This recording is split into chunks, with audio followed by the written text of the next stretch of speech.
Assalamualaikum warahmatullahi wabarakatuh. Alhamdulillahilladzi arsala rasulahu bil huda wa dinil haqq liyuzhirahu 'ala ad-dini walau karihal musyrikun. Ashhadu an la ilaha illallah wahdahu la syarikalah wa ashhadu anna Muhammadan 'abduhu wa rasuluh la nabiyya ba'da.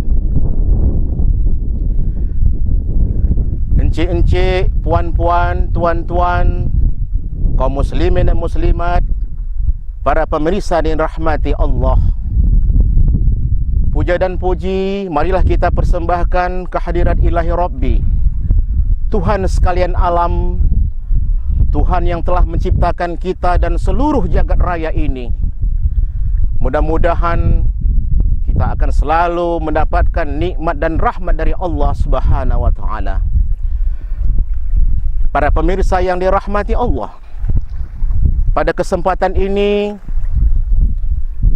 tausiah kita pada hari ini berangkat dari firman Allah dari surah Al-Baqarah ayat 2. Bismillahirrahmanirrahim. Zalikal kitabu la raiba fihi hudan lil muttaqin.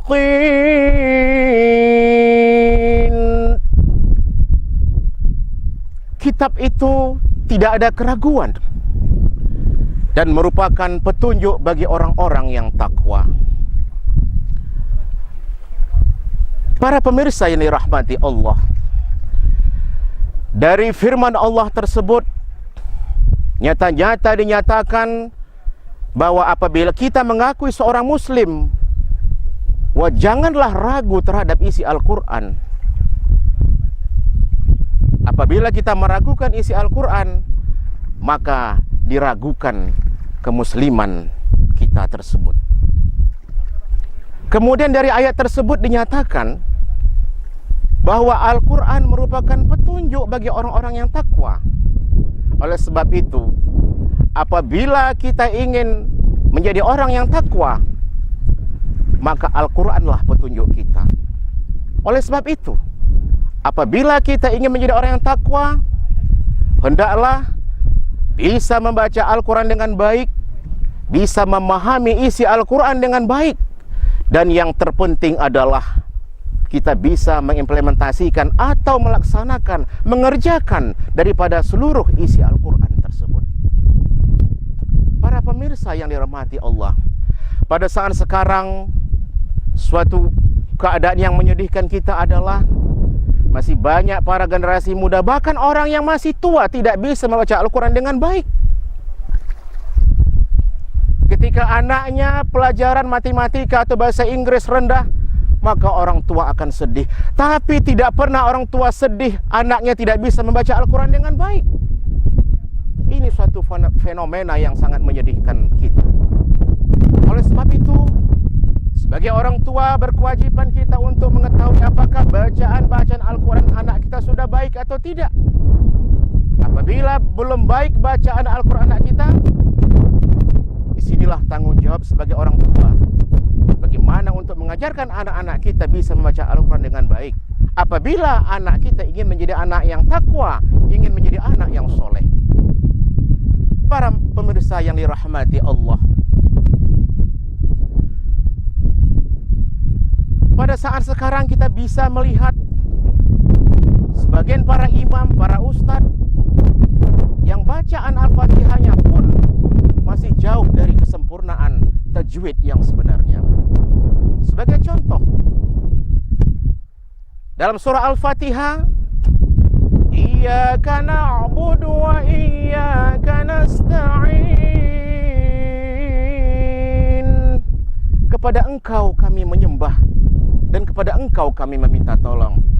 Tetapi apabila kata-kata iya tidak memakai tasdid, Iyyaka na'budu wa iyyaka nasta'in, artinya sangat berbeda. Kepada matahari terbenam kami menyembah, dan kepada matahari terbenam kami meminta tolong. Syirik, saudara-saudaraku sekalian, karena kita sudah meminta dan menyembah kepada matahari yang terbenam. Begitulah Al-Quran. Apabila tanda tasdid, apabila penyebutan huruf yang tidak benar, maka maknanya pun akan tidak benar dan berbeda. Oleh sebab itu, sebagai orang tua, berkewajiban kita untuk mendidik anak kita bagaimana untuk bisa membaca Al-Quran dengan baik. Sebenarnya, semua ini adalah merupakan tanggung jawab kita semua. Tanggung jawab umara, tanggung jawab ulama, tanggung jawab para orang tua, dan tanggung jawab kita semua. Umara sebagai pimpinan suatu negara, sebagai pimpinan suatu wilayah, tidak salahnya membuat payung hukum bahwa setiap anak-anak yang ingin masuk sekolah, maka dia diwajibkan, diharuskan untuk bisa membaca Al-Quran. Sebagai contoh, ketika anak itu ingin masuk SD, harus bisa membaca Al-Quran. Ketika ingin masuk SMP, tajwidnya harus bagus. Ketika masuk SMA, maka dia harus minimal hafal 1 juz Al-Quran. Apabila ada payung hukumnya yang dibikin oleh pemerintah, saya yakin bahwa di negara kita, di daerah kita, semua generasi muda kita akan bisa membaca Al-Quran dengan baik, akan bisa memaknai Al-Quran dengan baik, dan akan bisa mengimplementasikan dan melaksanakan Al-Quran itu dengan baik. Para pemirsa yang dirahmati Allah, dan yang paling penting lagi adalah bagaimana para generasi muda saat sekarang bisa menghafal Al-Quran. Pemerintah semestinya sudah memberikan reward, memberikan penghargaan kepada para generasi muda yang hafal dengan Al-Quran. Apabila reward atau penghargaan ini diberikan, saya yakin para generasi muda kita akan berlomba-lomba untuk menghafal Al-Quran. Mereka akan berlomba-lomba untuk mendapatkan hadiah yang diberikan oleh pemerintah. Apakah itu berbentuk mahasiswa, apakah itu berbentuk umroh, hadiah umroh, ataupun berbentuk hadiah-hadiah lainnya. Yakinlah para pemirsa sekalian, apabila suatu daerah, suatu negara, para rakyatnya, generasi mudanya akan hafal, banyak yang menghafal Al-Quran, bisa melaksanakan atau mengimplementasikan dari seluruh isi Al-Quranul Karim, maka yakinlah yang dijanjikan Allah, baldatun thayyibatun wa rabbun ghafur, akan tercapai insyaallah. Negara yang adil, makmur, sejahtera di bawah ridho Allah Subhanahu wa taala akan bisa terwujud para pemirsa sekalian. Para pemirsa yang dirahmati Allah, oleh sebab itu kita sebagai orang tua maupun kita sebagai umara, kita sebagai ulama, mari bersatu padu membangun kota Dumai yang kita cinta ini. Bagaimana kita membumikan Al-Quran di kota Dumai yang kita cinta ini? Bagaimana kita membumikan Al-Quran di kota Dumai Darussalam, Dumai yang sejahtera ini?